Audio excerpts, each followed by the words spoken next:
So tell me a little bit about how the concert is actually going to be organized. Is this in the virtual space, and how are you curating something in the virtual space to engage with your fans?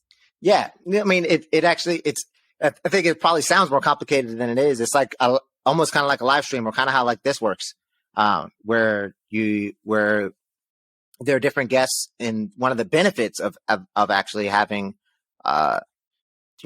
folks getting into the virtual space and on the online space is that you're able to do something like this. This is kind of like a lineup. I was thinking about it, like, damn, I couldn't really, if I put this lineup down on paper and then try to like do this physically, it's like, this would be, where we could do this in like Shanghai or do this in like Johannesburg. Like, where would you do this? Where would it be most appropriate? And it'd be kind of like an awesome and a bit of a dream lineup to do like IRL. But that's kind of like how the technical specifics of it work, or is more or less like a big Zoom call, or one where different artists are on at different times.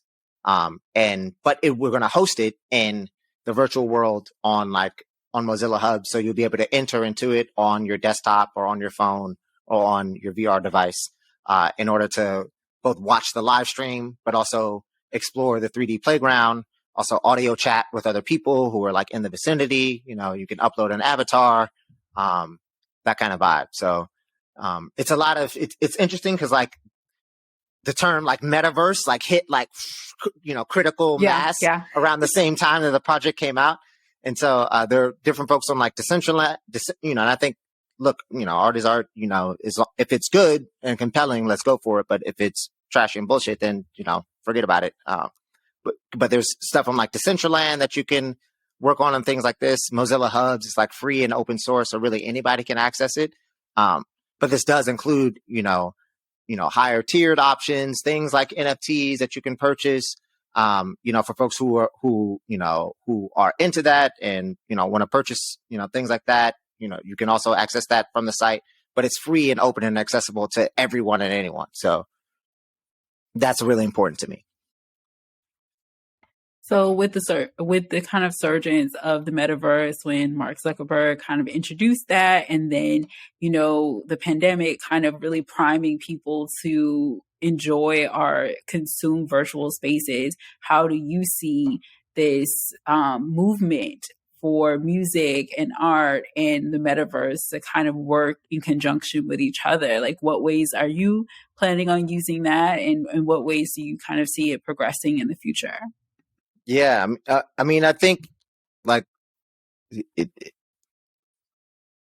what urgently and fundamentally matters right now is in this moment and up against what we're facing is whether or not we make revolution in the real world. And that includes that includes the virtual spaces that we interact in, that includes the Zoom calls that we do, and so we can't have a mindset that where we go into and say, okay, we need to ignore everything that's happening in that space, nor can we have a mindset where we say, well, that's going to be the space that definitively, is going to make a difference. We need to get away from any Deus ex machina or technological solutioneering. That's not going to be, if we're looking towards, overlaying, a structure of a metaverse on an inherently unequal existing reality, it's only going to exacerbate those realities. It's only going to exacerbate that, right?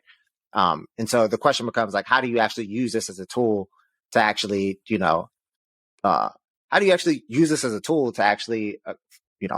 fight the power and actually, transform people for revolution through this? How do you actually use this as a tool in order to organize people to bring different ideas together? The funds that you raise can actually be part of but actually objectively represent different networks of people that you're bringing into this. How do you actually leverage that? And I think there's a lot of potential within these types of spaces to be able to do that. But again, orientation is key in all that, right? If you are there, and just purely on an artistic tip, just even aesthetically, if it is there and you are there, just purely from like an aesthetics point of view, I think all of that is very finite. That'll come and go very, very quickly. And If it's just there to like, I'm here to make some quick, you'll make a quick buck off of that, but that won't be like long lasting, or there won't be longevity in that.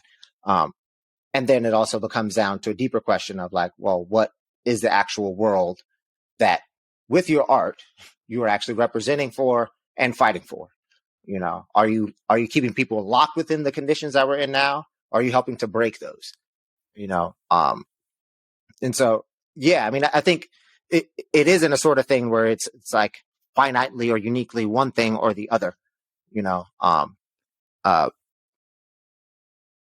That's my spiel on the metaverse. But fundamentally, it's nice. Going to take making. It's like, how are we using, and I've said this before around my work before, that around using virtual reality to make an impact on reality. Like, how are you doing that? Because that's, if we're just doing this as a means of escape, that's then we've already resounded ourselves to losing. Folks, you might as well be cheering for the comet,